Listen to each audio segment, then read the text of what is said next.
Take me to the ocean beach. I want to melt under the sun. Welcome back to Deeper Than the Surface, where we explore love, self worth, and emotional healing beyond surface level advice.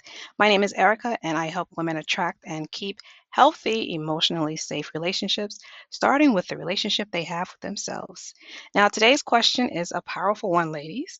How do I know if I'm healed enough to be in a relationship? Ooh, that is a juicy one today. I can't wait to jump into this. So let's just go ahead and jump into this. I just want to start off by saying that there is no such thing as perfectly healed. Healing is not a finish line, it's a lifestyle. But there is such a thing as being emotionally ready. And that readiness doesn't come from being flawless, it comes from being self aware, self responsible, and willing to grow in connection with someone else. Now, you are not automatically disqualified from love just because you still have some healing to do. Because guess what? We all do. But it's about the kind of healing left. So, here's something to ponder on to help you assess your relationship readiness. Are you letting your emotional pain from the past affect how you treat yourself and others? Or have you learned to heal and take care of those painful experiences? Now, if your answer is no, if your pain is still spilling over your boundaries, healing means letting go of what once felt good but wasn't really good for you. And that's similar to eating, right? I know that for me, for years, I've had digestive issues. This might be a little bit too personal for me to tell, but hey, it's okay. I'm really a free spirited person and I'm open.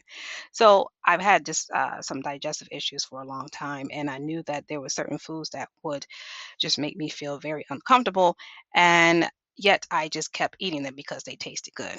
So after all the pain that I had gone through after eating it, all the discomfort, I realized that, okay, do I want to continue consuming this food knowing that it's going to cause me discomfort, or do I want to stop and try something else? So I got tired.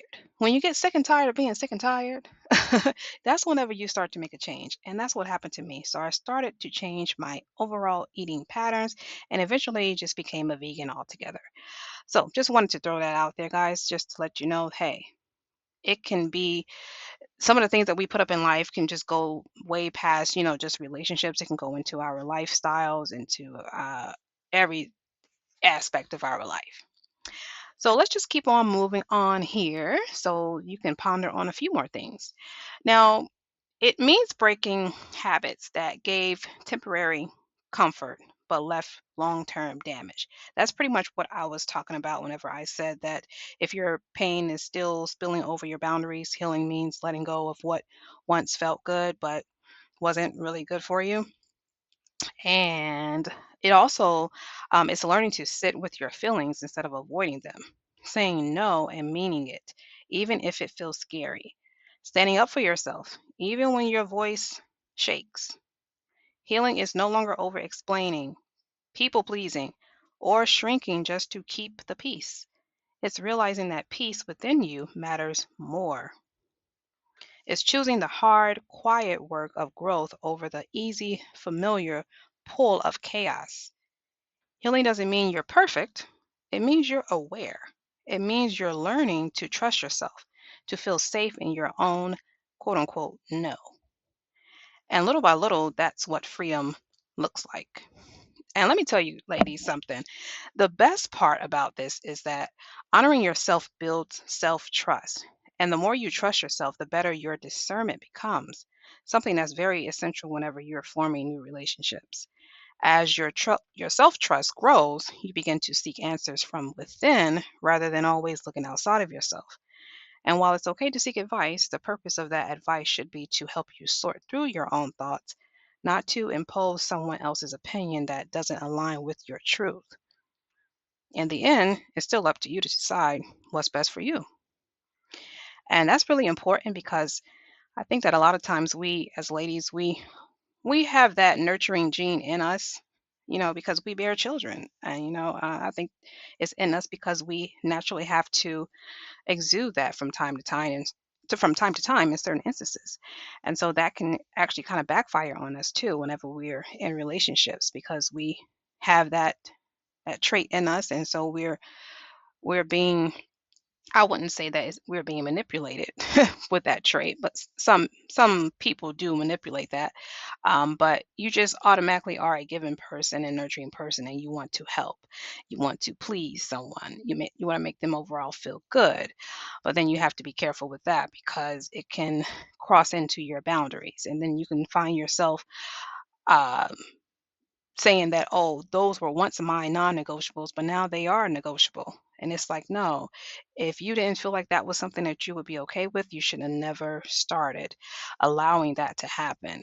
And it just reminds me of something that happened years and years ago whenever I was dating in my early 20s. I was dating this guy who was a smoker, and I absolutely hate cigarette smoke. I mean, I hate it with a passion. Always have, and I'll always will. Because I'm allergic to it for one, and it just makes me feel just so horrible.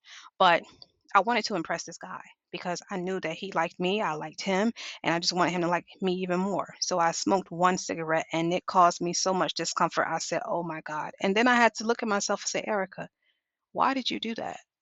Why are you trying to pretend to be someone that you're not? Why are you trying to please this guy thinking that if you smoke too that he'll like you more?" It was just craziness. But overall I did learn that I'm not going to accommodate someone with causing myself discomfort, and crossing over my boundaries and all those things. Not going to happen. So I have tons and tons of different examples of that happening in my past. But just all the more reason just to let you guys know that this information I give you is coming from some real life experience. I've been out there in them dating streets for a long, long, long, long, long time before meeting my husband, and it's just a lot of things that I feel like I need to let ladies know because it can help them. So that's the whole purpose of this channel. But anyway, let's move on. So, how do you know if you are ready? Okay. Well, let's play with this for a little bit. So, you might be ready if you no longer need a relationship to feel whole, but you want one to share your wholeness. You're able to recognize red flags without needing to turn them green. You can communicate your needs without guilt and respect someone else's without fear. You're emotionally available, not just for someone, but for yourself. You're more interested in peace than performance. And maybe most importantly, you've made peace with the past enough that you don't expect your partner to fix it. Ooh, that is a good one, ladies. Ooh, because how many times have we done that? We think that we've done the work for ourselves when we go out there and start dating, and we're like, okay, I know I need some other things that I need to do. I need to go back in the lab and work on myself some more, but I'll be okay. And then secretly, we're hoping that the person that we meet will love us enough to want to fix what we should have already fixed before we stepped out of the lab. Yeah, been there for sure. So here's the truth that catches most people off guard. Relationships don't always show up after the healing. Ooh, isn't that interesting? Because they really don't. Sometimes they reveal what's left to heal. Think about that for a minute. And I like to think of it as nature's way to test our progress. In our journey to be relationship ready, little tests along the way can be very helpful. They were definitely helpful for me, and many times I had to go back into what I call the vortex and correct some things that needed my attention. Now, remember what I mentioned earlier, there's no such thing as a perfectly healed person. So, whenever we talk about being quote unquote ready, it doesn't mean you've mastered love or have it all figured out. No, it means you've learned how to deal with tough emotions in a healthy way, not in a way that makes things worse, because now you have the tools to respond with awareness and grace. It means you can take responsibility for your part without losing who you are. You're not perfect, but you're showing up. You still feel fear, but you're choosing to be brave anyway. Now, if you're asking yourself, am I healed enough, Erica? Well, you're already miles ahead of those who never asked in the first place. People who never even stopped to ask that question. You are ahead of the game. So give yourself some credit. Keep tending to your heart, and when the right relationship comes, it won't complete you. Let me say that again. When the right relationship comes, it won't complete you. It will complement the love you've already started giving yourself. Thanks for joining me on Deeper Than the Surface. If this resonated, subscribe for more content that feeds your soul and sharpens your self worth. I'll talk to you soon.